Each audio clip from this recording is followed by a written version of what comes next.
बद्री विशाल भगवान की जय, शंकर भगवान की जय, पवन सुत हनुमान की जय। फाल्गुन मास की कथा चल रही है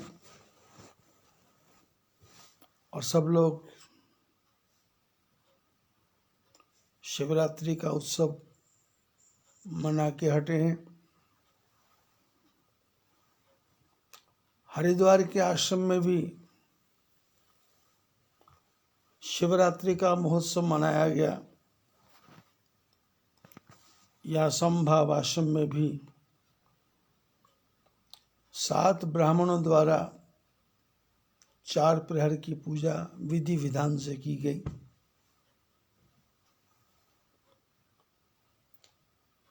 उसमें संकल्प एक ही था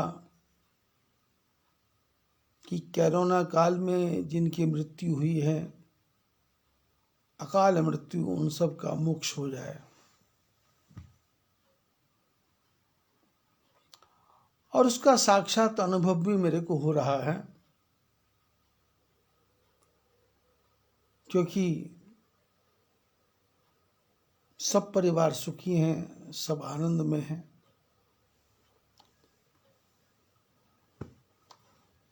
और इसी कथा में हमारे भगवान राम विश्वामित्र मुनि जी के साथ में गंगा के किनारे पर खड़े हैं।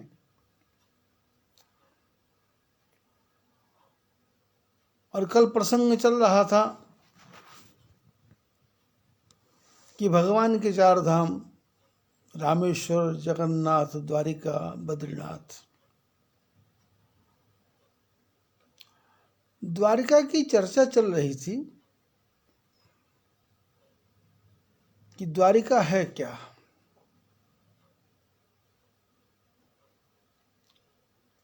भगवान कृष्ण जीवन भर राजा क्यों नहीं बने?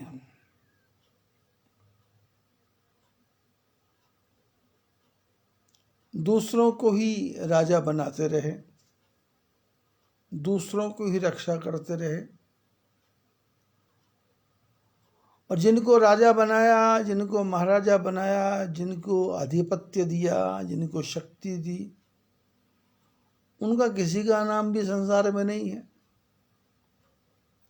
और सिर्फ कृष्ण का नाम ही संसार में है।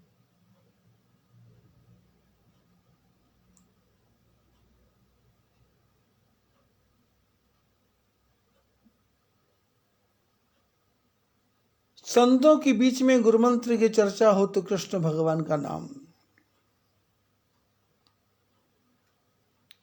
ज्ञानियों के बीच में चर्चा हो तो कृष्ण भगवान का नाम,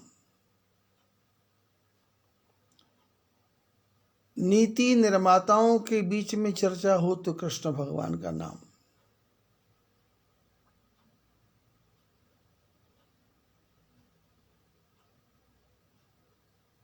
उल्टी बाजी को सीधा कैसे बनाना है, उसका तरीका ढूंढना हो तो कृष्ण भगवान का नाम। दुष्ट को दंड देने का क्या विधान है, ये कृष्ण भगवान ने सिखाया। अधर्म के साथ देने वालों का विनाश कैसे करना है, ये कृष्ण भगवान ने सिखाया। बोल के नहीं सिखाया, प्रैक्टिकल में करके सिखाया। जो हमारा भगवत गीता शास्त्र है, वो शास्त्र नहीं है, वो प्रैक्टिकल जीवन है। उसको रटना नहीं है, उसको पाठ नहीं करना, उसके जीवन में उतारना। योगा कर्मसु कौशलम। योग ये नहीं है कि पैरों को टेढ़ा मेढ़ा किया, पेट को हिला दिया, हाथों को ऊंचा कर दिया, सांस को खींच लिया, सांस को बाहर निकाल दिया, प्राणायाम कर लिया, ये कर लिया, वो कर लिया, हड्डियों को मरोड़ दिया। ये योग नहीं है। ये तो जो नट हैं, बाजीगर हैं, ये बहुत करते रहते हैं। महाराष्ट्र में खम्म करने वाले लोग, खम्बे पर प्रैक्टिकल करने वाले लोग, सर्कस में सर्कस करने वाले लोग किस किस प्रकार से अपने शरीर को मोड़ देते हैं, कितना मोड़ देते हैं। ओलंपिक में जाके देखो तो जो पदक लेने वाले लोग हैं वो अपने शरीर को कैसे बैलेंस करते हैं, कैसे झूलते हैं। ये शरीर को हिलाना विलाना योग नहीं है। योग क्या है? योगा कर्मसु कौशलम। आप अपने जीवन में जो कर्म करते हो उसको कितनी कुशलता से करते हो, कितनी बुद्धिमानी से करते हो। आपके काम से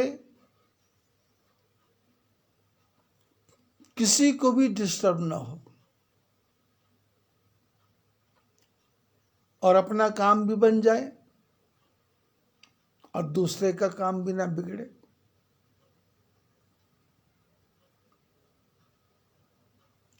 संसार में ऐसे लोग भी होते हैं कि आगा दौड़ पीछा चौड़,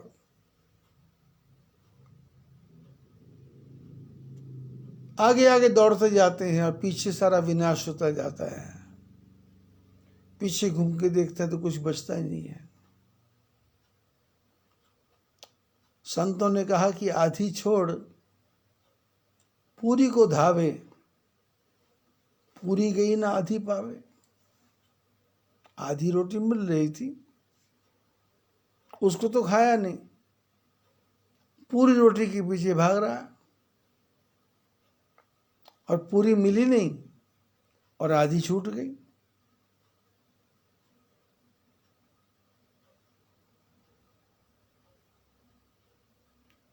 और काम बिगाड़े आपनो जग में होत हंसाए। आदमी संसार में ऐसा व्यवहार करता है कि अपना काम भी बिगाड़ता है और संसार में हंसी का पात्र भी बनता है। तो इसलिए गीता में भगवान ने एक अर्जुन को अनेकों प्रकार के उपदेश दिए, अनेकों प्रकार के उपदेश। अब मैं किस किस की चर्चा करूं?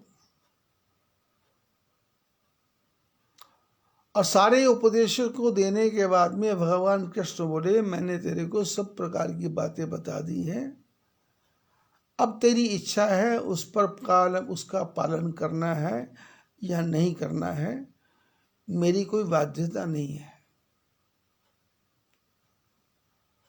भगवान की बस यही कृपा है संसार के ऊपर। भगवान कहते हैं मैं किसी को बाध्य नहीं करता, आप जो करना है करो, लेकिन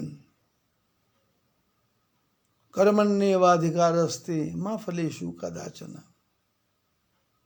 कर्म करो पर फल के बारे में नहीं। फल किसको मिलना, कैसा मिलना, क्या फल, कहाँ का फल, उस फल के लायक हम हैं या नहीं है। हमको मिल भी जाए तो हम संभाल के रख सकते हैं क्या? बंदर को अदरक दे देंगे तो वो स्वाद ले लेगा क्या?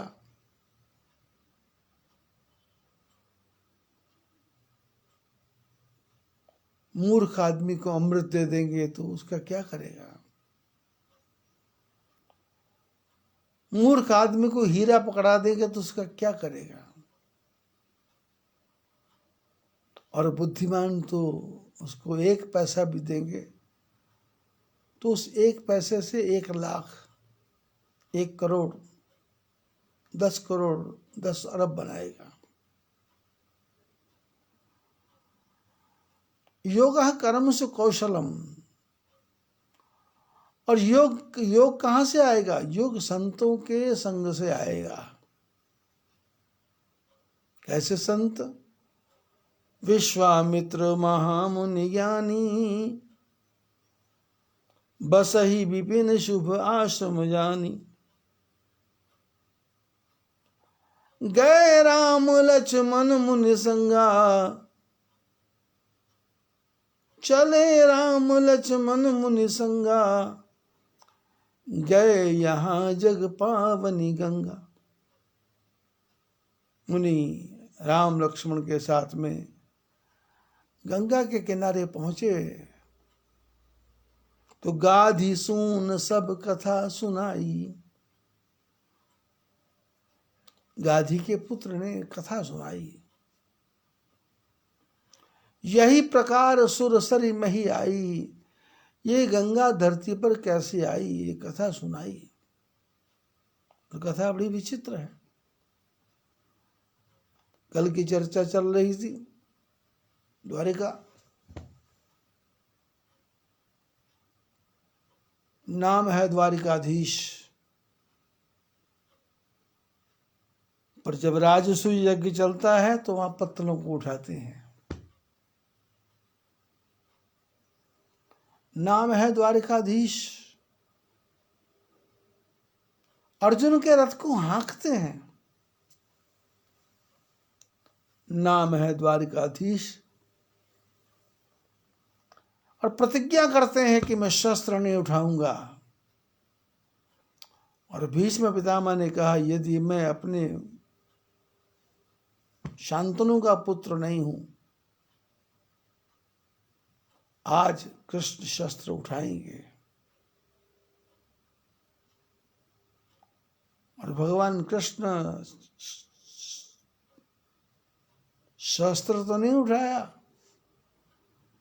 लेकिन जब भीष्म पितामह ने बाण मार मार के अर्जुन का बुरा हाल कर दिया तो कृष्ण भगवान रथ का पहिया उठा करके ही भीष्म पितामह पर टूट पड़े। भीष्म पितामह चरणों में गिर गए, धनुष बाण छोड़ दिया, प्रभु मेरा काम हो गया। भगवान बोले, तेरा काम तो हो गया पर मेरा तो नहीं हुआ। आप सेनापति बन के रहेंगे, ऐसा अर्जुन को मारेंगे, ये जब अर्जुन मर जाएगा। और आप धर्म का शासन स्थापित करने आए हैं पर गलत जगह बैठे हैं, कुछ तरीका तो बताओ। आपकी तो इच्छा मृत्यु है, लेकिन आपको युद्ध से कैसे रोका जाए, आपके हाथ से धनुष बाण को कैसे छीना जाए। भीष्म पितामह ने भेद बताया। अर्जुन के रथ पे शिखंडी को आगे बिठाओ और उसके पीछे छुप करके अर्जुन मेरे को बाण मारे, मैं बाण नहीं चलाऊंगा। मेरे पूरे शरीर में बाण लग जाएंगे, मैं धरती पे गिर जाऊंगा और मेरा सेनापतित्व खत्म हो जाएगा। और हुआ, भगवान की लीला। दुर्योधन को सेनापति बना दिया, द्रोणाचार्य को। अब तो और भी खतरनाक है। भीष्म पितामह तो दादा थे पर द्रोणाचार्य तो गुरु थे, द्रौपद के दुश्मन, अश्वत्थामा के पिता, ममता के मारे हुए, मोह में फंसे हुए, बेटे के लिए लोगों के घर में भीख मांगने जाते हुए, लेकिन जब अपमान का घूंट पीना पड़ा तो वापस आए और आकर के देखा पांडवों के बच्चे, कौरवों के बच्चे गेंद खेल रहे थे और गेंद कुएं में गिर गई। सारे बच्चे उदास हो गए, कौरव पांडव सब उदास हो गए। गेंद को कैसे निकालें, कोई भी तरीका पता चलता नहीं, कुआं गहरा है। द्रोणाचार्य जी वहां पहुंचे और आकर एक बच्चों से पूछा, क्या बात है, ऐसे कैसे घबराए घूम रहे हो। बच्चों ने कहा, हमारी गेंद पानी में गिर गई, कुएं में।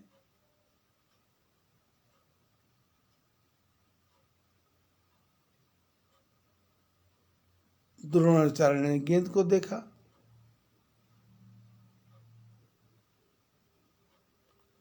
तो उन्होंने कहा कि ऐसा करो, जंगल में से सरकंडे तोड़ के लाओ। सरकंडा एक तीक्ष्ण सा बाण जैसा होता है, और भीष्म पितामह ने हाथ से ही गेंद के ऊपर वो सरकंडा फेंका, लग गया। सरकंडे पे ऊपर सरकंडा, उसके ऊपर सरकंडा, उस पे सरकंडा, ऐसे मारते मारते उसको इस ढंग से मारा कि वो सीधा है और वो ऊपर तक आ गया, और ऊपर से पकड़ के उन्होंने गेंद को बाहर निकाल दिया।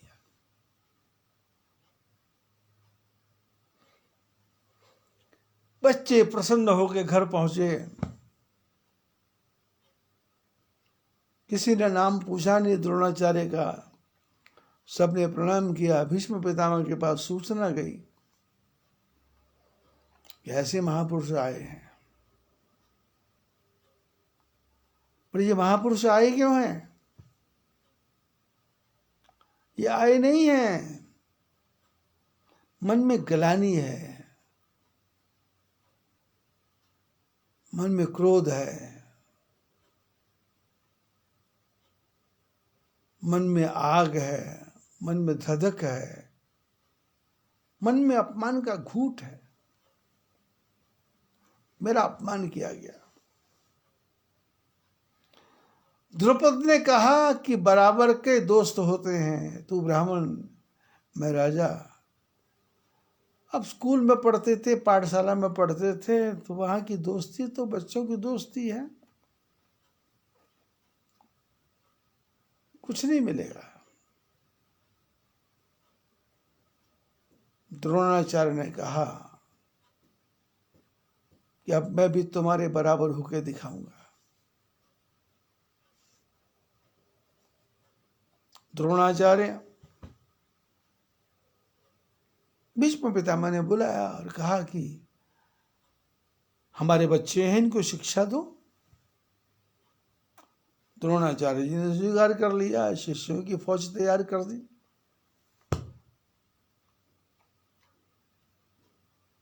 और फौज में एकलव्य भी आया,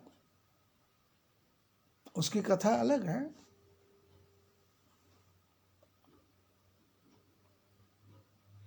लेकिन रिजल्ट क्या निकला? रिजल्ट ये निकला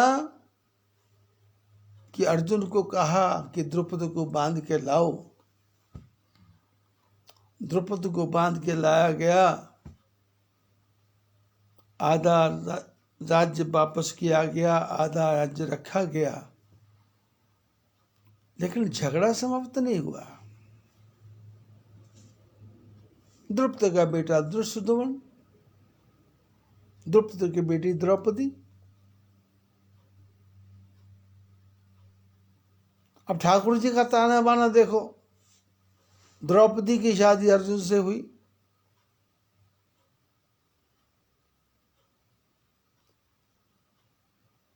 और जब युद्ध की भूमि में द्रोणाचार्य सेनापति बने तो भगवान कृष्ण को चिंता हो गई कि द्रोणाचार्य को तो कोई नहीं मार सकता, ये तो सबके गुरु हैं, और यदि यही सेनापति रहेंगे तो फिर तो जीतना ही मुश्किल है।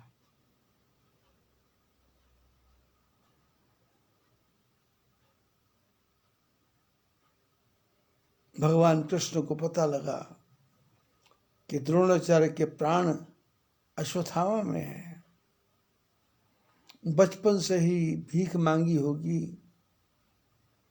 लोगों के घरों में गए होंगे, टुकड़े मांगे होंगे, द्रौपदी के घर गए होंगे, उसके पीछे अश्वत्थामा ही है। इनकी ममता अश्वत्थामा में बसती है, और कहीं पता लग जाए कि अश्वत्थामा मर गया, तब तो ये युद्ध करने के लायक नहीं रहेंगे। और पीछे की कथाओं में, सत्संग में आपने सुना भी है, बड़े बड़े महापुरुषों से भी सुना होगा कि योजना बनाई गई कि द्रोणाचार्य के कान में कौन कहेगा कि अश्वत्थामा मर गया। अब अश्वत्थामा को तो वरदान है, वो तो दीर्घजीवी है, अमर है, वो तो मर ही नहीं सकता। लेकिन द्रोणाचार्य को खत्म करने के लिए अश्वत्थामा को तो खत्म। तो किसी ने आके सूचना दी कि सेना में एक अश्वत्थामा नाम का हाथी है, उसको मार देते हैं।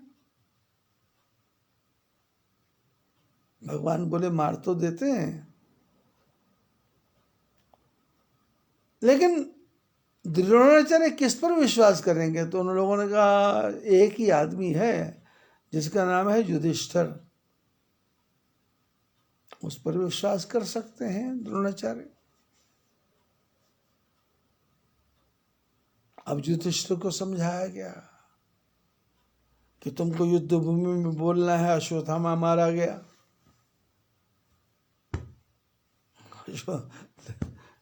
युधिष्ठिर ने कहा ये मैं कैसे कह सकता हूं भाई, मैंने जीवन में कभी झूठ नहीं बोला, मैं धर्मराज हूं।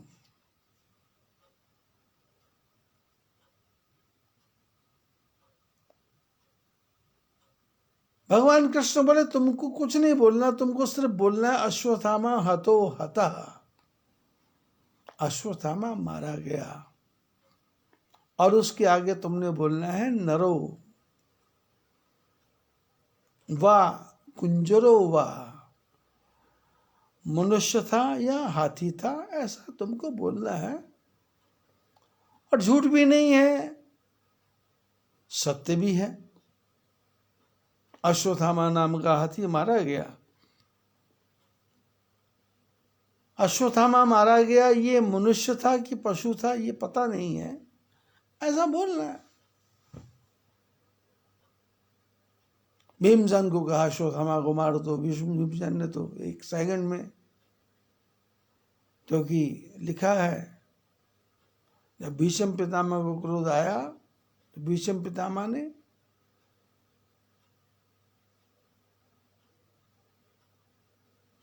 युद्ध करते करते द्रौपदी के याद आंसू आ गए।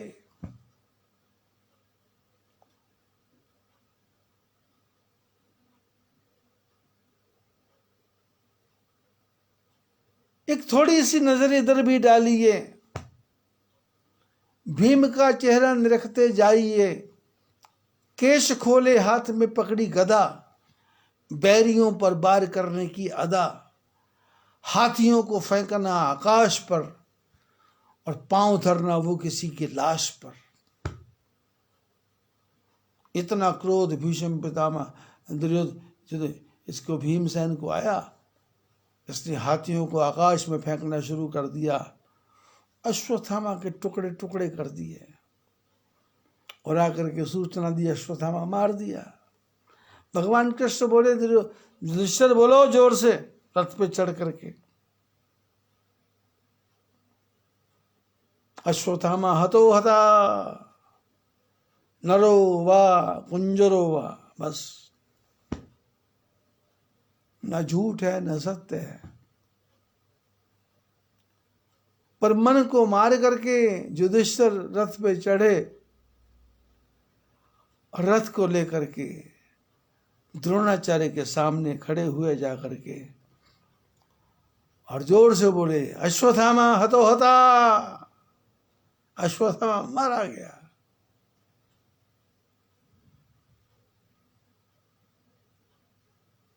अश्वत्थामा मारा गया सुनते ही द्रोणाचार्य के तो शरीर में कंपन हो गया, रथ पे बैठ गए। धनुष बाण छूट गया। भगवान कृष्ण धृष्टद्युम्न को इशारा करते हैं, द्रौपदी के भाई को इशारा करते हैं, ये तेरे पिता का दुश्मन है, रस्सी से बांध के ले गया था, अब जाकर के वध करो। दुर्योधन का वध हो गया, द्रोणाचार्य का वध हो गया।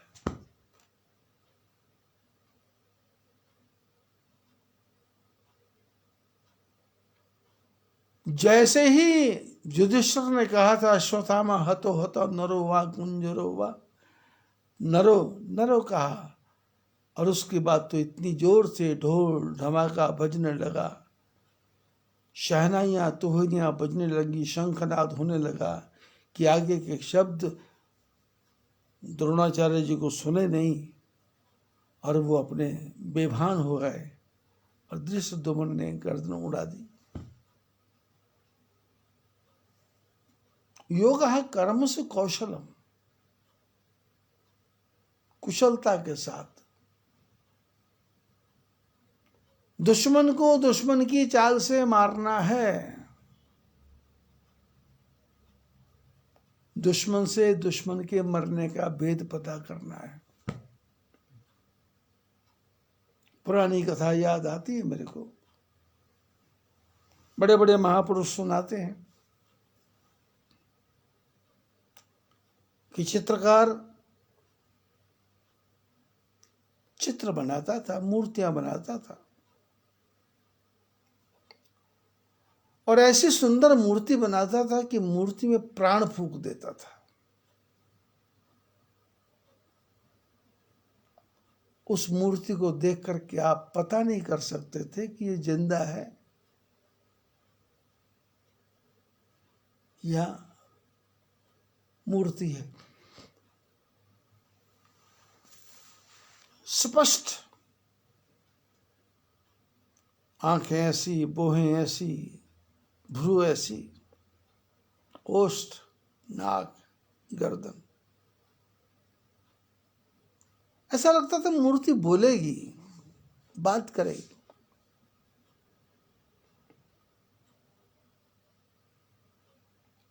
मूर्तिकार की भगवान से मित्रता हो गई, बातचीत चलने लगी।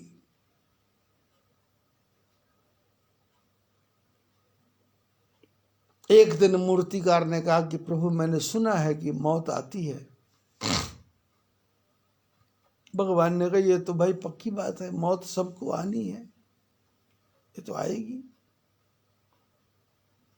बोले प्रभु ये कृपा कर सकते हो? भगवान बोले क्या? बोले मृत्यु आने से पहले मेरे को सूचना दे देना, जिससे मैं सावधान हो जाऊं, तैयारी कर लूं। क्योंकि जीवन में तैयारी है, हम रोज तैयारी करते हैं, उठते हैं, जागते हैं, फ्रेश होते हैं, स्वच्छ होते हैं, संसार के काम में लगते हैं। तो जीवन में तैयारी है तो मौत की कोई तैयारी नहीं, मौत के बारे में सोचा नहीं।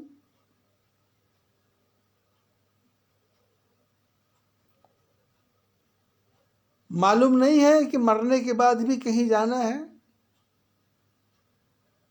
और कहाँ जाना है उसका पता ही नहीं है, ठिकाना क्या है उसका पता ही नहीं है, अनजान रास्तों पर चलना है।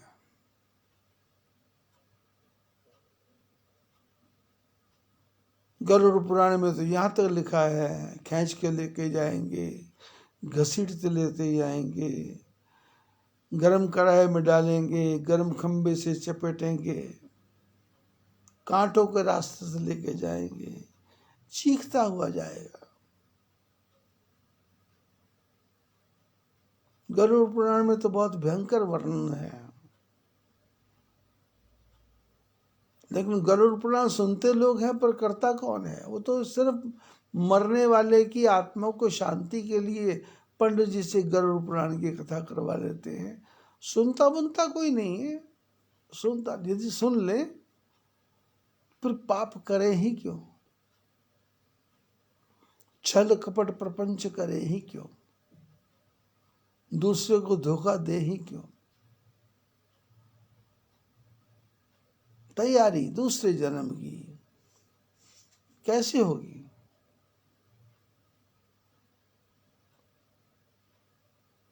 कोई तरीका नहीं है।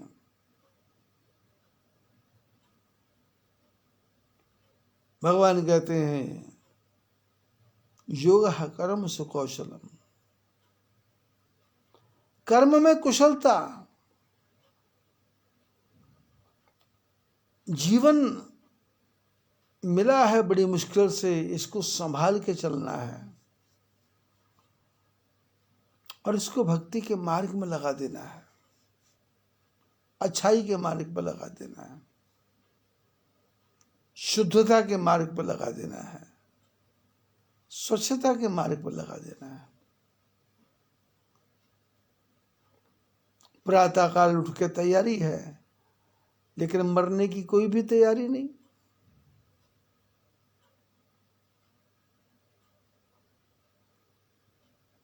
और ये मौत तो सत्य है। कितने चले गए, कितने जा रहे हैं, कितने तैयार बैठे हैं। कोई अजर अमर अविनाशी बन के आया नहीं।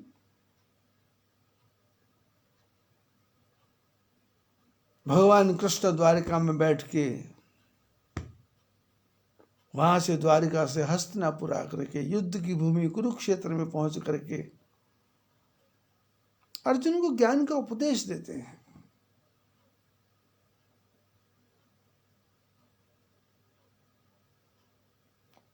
दुर्योधन को हराया, अश्वत्थामा की मणि निकाली, पांडवों के कुल का नाश हो गया, लेकिन परीक्षित को भगवान कृष्ण बचाते हैं।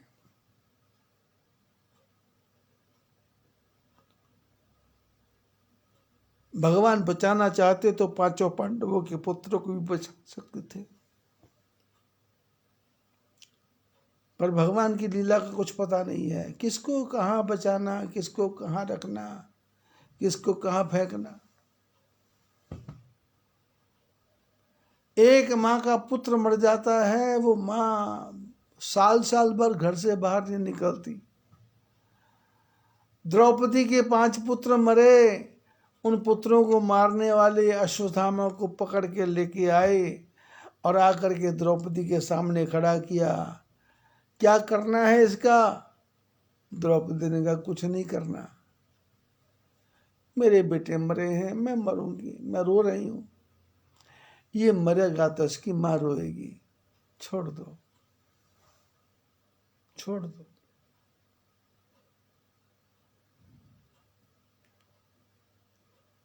आपने कथाएं सुनी हैं, आप कथा सुनते हो, आप कथा देखते हो। कितने ब्राह्मणों, कितने आचार्य, कितने श्रेष्ठ श्रेष्ठ महापुरुषों की कथा सुनी, पर जब आपके जीवन में ऐसी मुसीबत आई तो आप रो क्यों रहे हो और किसके लिए रो रहे हो और रो के होगा क्या?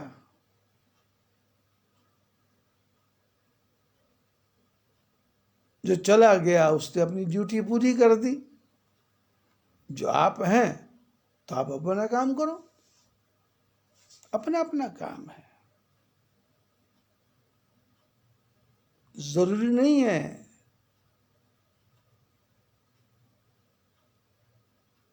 गंधारी के 100 पुत्र गए, जरूरी नहीं कोई बचेगा। कौरव मर गए, पांडव मर गए, यादव मर गए, बचा कौन? गिनती की विधवा औरतें। और भगवान कृष्ण जो बोल गए थे गीता में कि संसार में वर्ण संकर जातियां पैदा होंगी और वर्ण संकर संसार ही पैदा होने लग गया। भगवान कृष्ण द्वारका में रहते हैं, दुनिया को समझाते हैं कि ना मेरे बस में कुछ है, ना तेरे बस में कुछ है। ये ऊपर बैठा भगवान सबको नचा रहा है। नाचे ही नट मरकट की नाई, मनुष्य तो बंदर की तरह नाच रहा है। गादी सून सब कथा सुनाई। विश्वामित्र जी कथा सुना रहे हैं। ये गंगा धरती पर कैसे आई? कथा करते करते विश्वामित्र जी ने कहा, धरती पर एक और धाम है जिसका नाम है बद्री विशाल।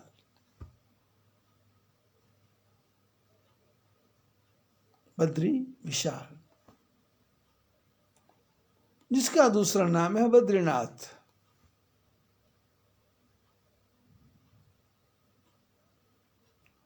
यहां पर बद्रीनाथ रहते हैं, उस नाम का है। धरती का नाम है भूवैकुंठ।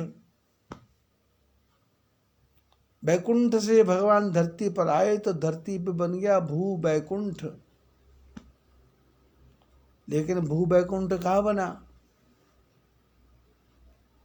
जिस नगरी में बद्रीनाथ भगवान रहते हैं उस नगरी का नाम है अलकापुरी।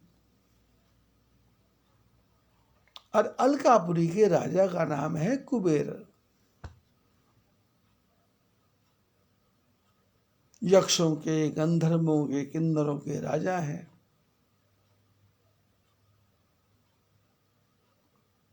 सारे विश्व की संपत्ति के वो कोषाध्यक्ष हैं, जिनको ट्रेजरर भी कहते हैं, भंडारी भी कहते हैं, खजांची भी कहते हैं। सारे संसार का धन कुबेर भगवान के पास।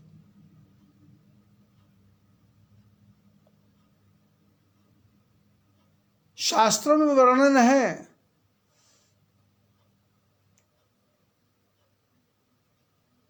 कि नर नारायण पर्वतों के बीच में एक विशाल राक्षस रहा करता था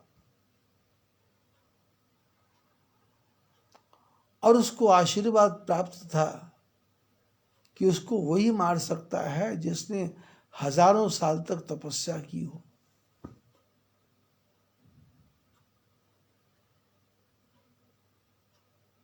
सारे देवताओं ने नारायण भगवान से प्रार्थना की, प्रभु आपके सिवाय कौन ऐसा कर सकता है, आप ही कीजिए। भगवान नारायण चुपचाप नर नारायण पर्वतों के बीच में जाके बैठ गए तपस्या करने के लिए। और जब नारायण धरती पर आए तो धरती पर वैकुंठ भी आ गया, तो धरती का नाम हो गया भू वैकुंठ। लक्ष्मी ने चारों तरफ देखा, नारायण नहीं है। नारद जी से पूछा, नारायण बोले वो साधना कर रहे हैं। कहाँ? धरती पर। वो देखो नीचे बैठे भू वैकुंठ पे, धरती पे। लक्ष्मी ने देखा, क्या करूं? बर्फ पड़ने लगी, तूफान आने लगा। लक्ष्मी ने कहा क्या करूं? तो उसने कहा मैं झाड़ी बन करके, बेर का पौधा बन करके भगवान के ऊपर छाया करूंगी, बर्फ को सहन करूंगी। लक्ष्मी ने बर्फ को सहन किया। बर्फ पड़ती है, भगवान तपस्या करते हैं। शास्त्रों में वर्णन है कि लिखा है, नर नारायण पर्वतों के बीच में एक विशेषता है। जो प्राणी वहां जाकर के एक बार भी नारायण का नाम लेता है उसको 1,00,000 बार जप करने का फल मिलता है। जो वहां एक रात साधना करता है उसको हजारों वर्ष साधना करने का फल मिलता है। नारायण भगवान साधना में लीन हो गए, किसी वस्तु की कोई कमी नहीं है, साधना चलती रही, तपस्या पूर्ण हो गई और तपस्या पूर्ण होने के बाद में भगवान ने उस राक्षस का वध कर दिया। राक्षस का वध हो गया, भगवान नारायण स्थापित हो गए वहां। नारायण तपस्या करते थे, नारायण के ऊपर लक्ष्मी बेर के पेड़ के रूप में थी। बेर को बद्री कहते हैं और बद्री के नीचे नारायण रहते हैं, इसका नाम हो गया बद्री नारायण।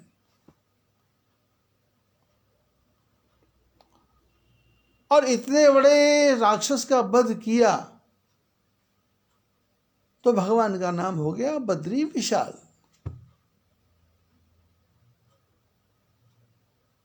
वैसे तो बद्रीनाथ में विष्णु सहस्त्र नाम का पाठ होता है, भगवान के हजारों नाम लिए जाते हैं, लेकिन सबसे उत्तम नाम है बद्री नारायण, बद्री विशाल। अब बद्री विशाल की चर्चा शास्त्रों में आती है तो उसके बारे में उपनिषद में लिखा है कि बद्री विशाल है क्या। बद्री मैंने छोटा, विशाल मैंने बड़ा। अब छोटे की परिभाषा क्या कर सकते हैं? छोटा, हमारे शरीर में सबसे छोटा क्या है? रोए। उससे छोटा क्या है?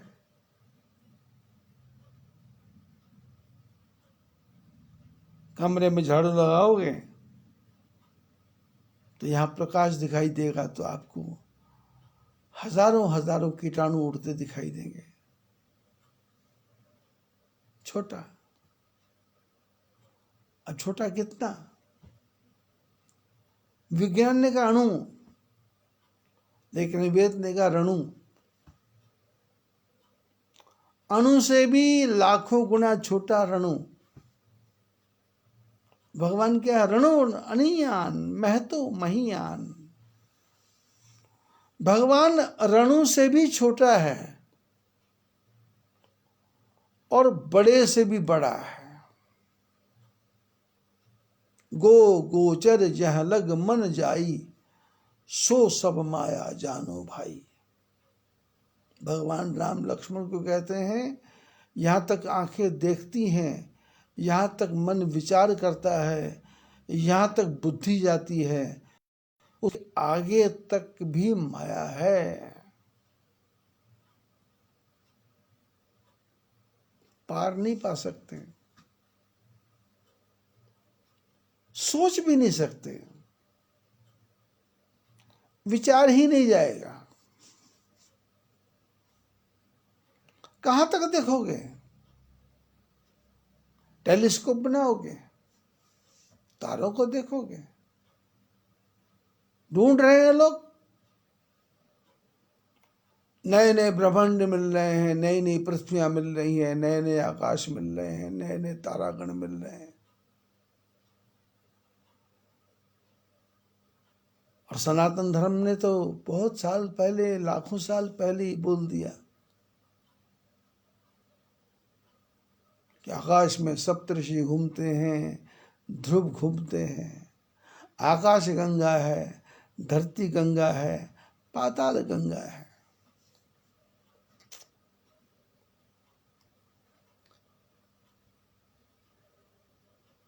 बद्री विशाल में बद्री नारायण भगवान वास करते हैं।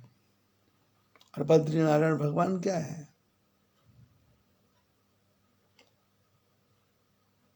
गरीब के भी हैं, अमीर के भी हैं, छोटे के भी हैं, बड़े के भी हैं। कोई भेद नहीं है। कोई जाए तो सही, बिन मांगे मोती मिले। कुछ नहीं मांगना पड़ता बद्रीनाथ में जाकर।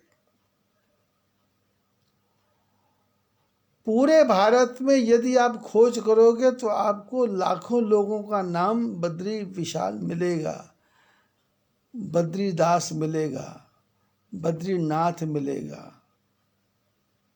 बद्री प्रसाद मिलेगा, लाखों लोगों का नाम। क्यों? लोग बद्रीनाथ की यात्रा में आए, दादाजी आए, घर में पौत्र नहीं हो रहा था, भगवान से प्रार्थना की प्रभु कृपा करो। भगवान ने कहा कर दी, जाओ घर में पौत्र हो जाएगा। हो गया। बद्री देवी, बद्री प्रसादी, लाखों लोगों का नाम है। क्यों? भगवान कहते आओ। और शास्त्रों में तो यहां तक लिखा है, जो जाएगा बद्री उसकी जिंदगी सुधरी। जो बद्री विशाल का दर्शन करेगा उसके जीवन में धन की कभी भी कमी नहीं रहेगी, जिंदगी सुधरी। और बद्री विशाल के बारे में चर्चा है, जो जाएगा बद्री सो नहीं उधरी। जो बद्री विशाल का दर्शन करेगा वो दोबारा माँ के गर्भ में प्रवेश नहीं करेगा, मोक्ष की प्राप्ति हो जाएगी, मोक्ष हो जाएगा।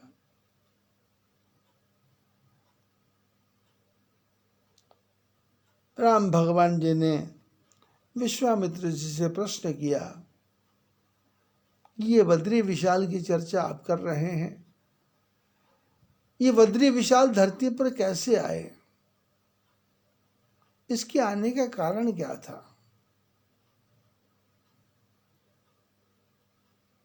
राम जी ने बचपन में विद्या पढ़ी थी तो वहां पर सुना था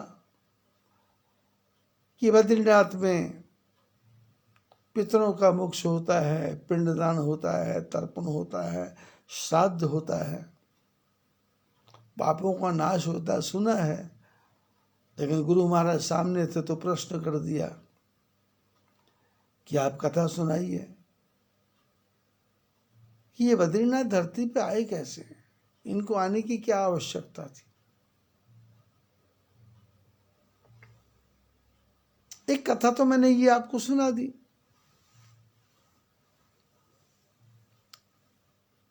और इसकी अनेकों कथाएं हैं,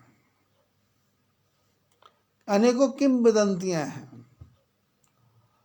अनेकों झूठ छल कपट प्रपंच भी हैं। क्योंकि जो लोग संसार के यात्री बद्रीनाथ घूम के जाते हैं, वहां के लोकल लोगों से बातें करते हैं तो लोकल लोग पता नहीं कैसी कैसी कहानियां उनको बता देते हैं, तो बेचारे अपने गांव में जाके उसी का प्रचार प्रसार कर देते हैं और उसके बीच में घाल मेल सा हो जाता है। लेकिन बढ़िया ज्ञान तो देंगे वहाँ के पंडा, वहाँ के विद्वान, वहाँ के ब्राह्मण, वहाँ के गुरु, वहाँ के आचार्य। लेकिन समस्या ये है कि भीड़ बहुत होती है, आचार्यों के पास फुर्सत नहीं है।